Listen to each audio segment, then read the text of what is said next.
1-2 жылда кайтам, үй салабыз деген сөзүнө ишенгем. Бирок 3 айдан кийин чалуулар сейректеп кетти. Өзгөчө кызым, экинчи балам, токтоо, зирек, кээде кечинде отуруп алып, апа, атам бизди жакшы көрбөй калдыбы деп ыйлап жиберет. Аларды таштабайм, башымды ийбейм, балдарым үчүн жашайм.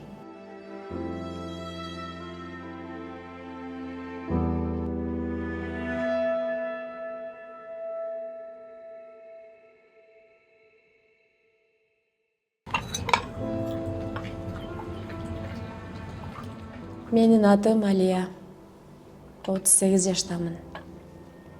Мындан 5 жыл мурда жолдошум Орусияга иштеп келем деп кеткен. Ал кеткенден кийин жашоом такыр башкача болуп калды. Үйдө мен жалгыз калдым балдар менен. Башында ишенип жүрдүм. Ай сайын акча жиберип турчу, чалып, балдардын кабарын сурачу. 1-2 жылда кайтам, үй салабыз деген сөзүнө ишенгем.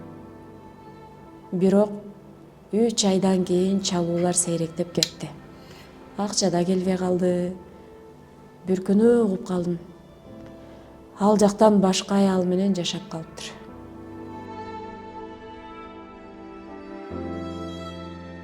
Эң оор нерсе, балдарына кантип түшүндүрөм? Атаңар кетип калды деп кантип айтам? Алардын кыялы, балалык ишеними бар эле. Ата деген ыйыкта. Мен ал ишеничти кыйгым келген жок. Айтып да алган жокмун. Көпкө чейин иштеп жүрөт деп жашырып келдим. Кийин билди да сезди. Өзгөчө кызым, экинчи балам, токтоо, зирек, кээде кечинде отуруп алып, апа, атам бизди жакшы көрбөй калдыбы деп ыйлап жиберет. Жооп бере албайм, көңүлүн алаксытам, башкага бурам. Күйөөм менен расмий түрдө ажырашкан эмеспиз. Кийин сүйлөшөбүз деген бойдон таптакыр жок болду.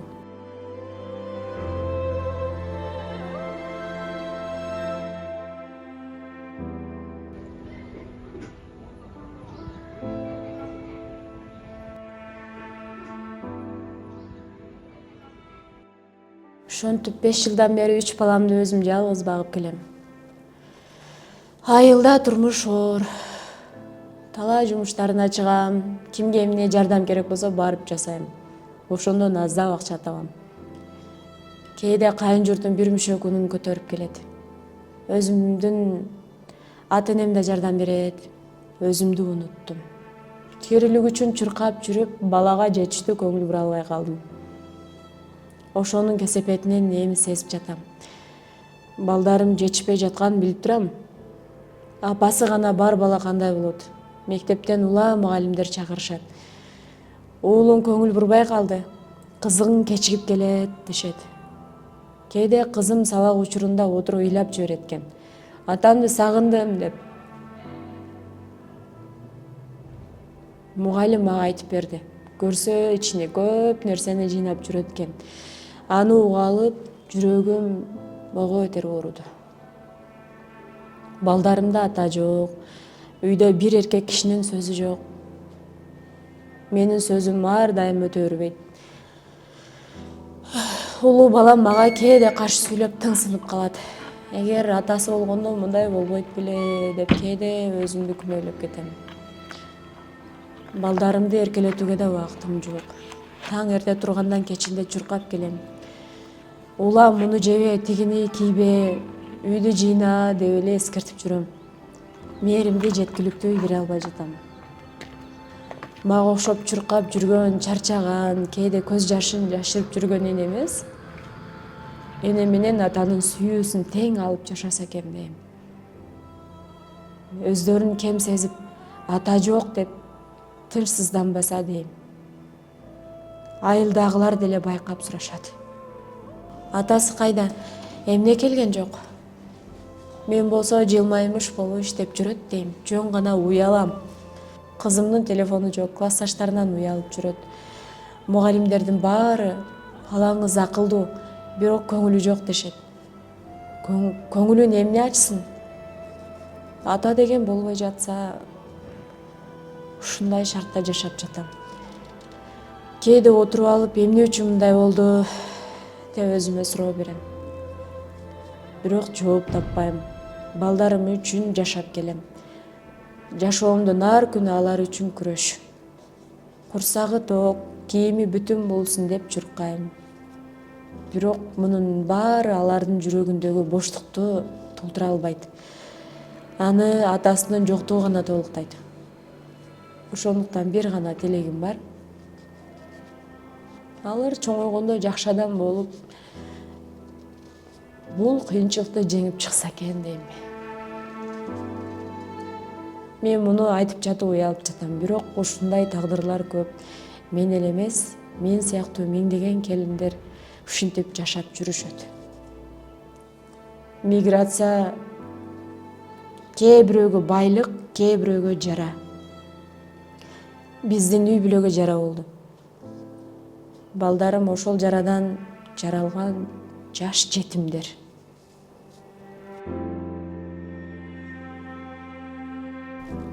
Бирок мен колуман келгенин баарын жасап, аларды таштабайм. Башымды ийбейм. Балдарым үчүн жашайм.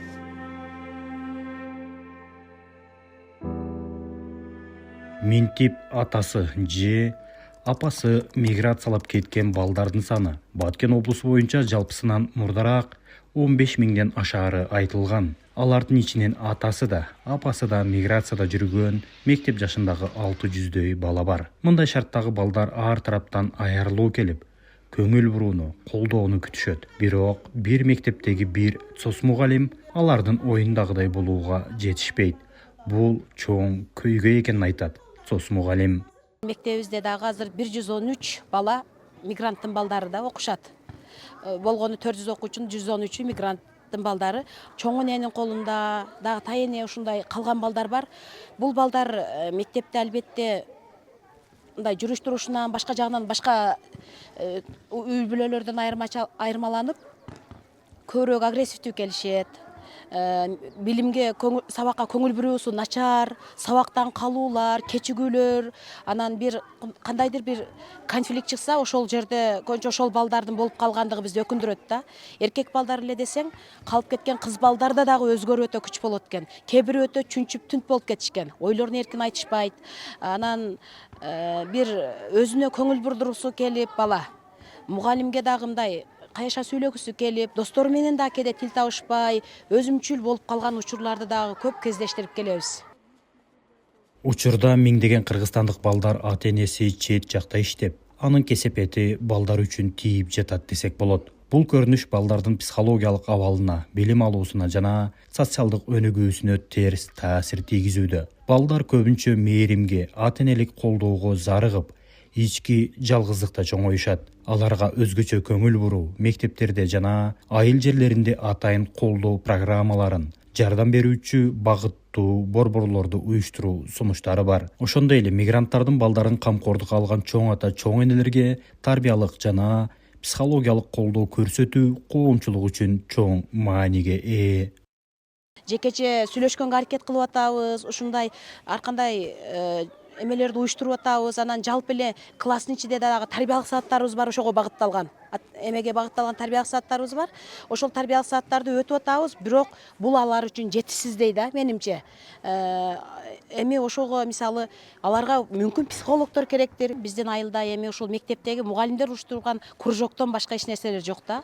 Ал балага мугалим, ата энеден сырткары ошондой борборлордун болушу бала үчүн өтө жугумдуу болот деп ойлоймун. Ал жерде ошондой мигранттын балдары эле эмес, ошол баланы жоопкерчилигин алып калган жоопкерчиликтүү адамдар бар да. Ошол адамдар дагы барып, ал башка бирөө келет, баарлашуу айлампасы дагы түзүлөбү деген ойдомун да. Себеби баарлашып, сенде кантип атат, мен аларды уккан өзүнүн специалисти мугалимден башка дагы жооп берет эле да. Сиздер анда мындай мамиле кылыңыздар, бала келсин, бала эмнеге кызыгат, сүрөт тартууга же башка дагы ошол бала кызыккан бир нерселер болот да. Албетте ар бир балада бир жөндөмдүүлүк бар. Ошол жөндөмдүүлүгүнө жараша багыттарда бая борбордо барса, баланын мындай биз терс жолго эмес, албетте оң жолго тартып алууга мүмкүнчүлүк болор эле деп ойлоймун.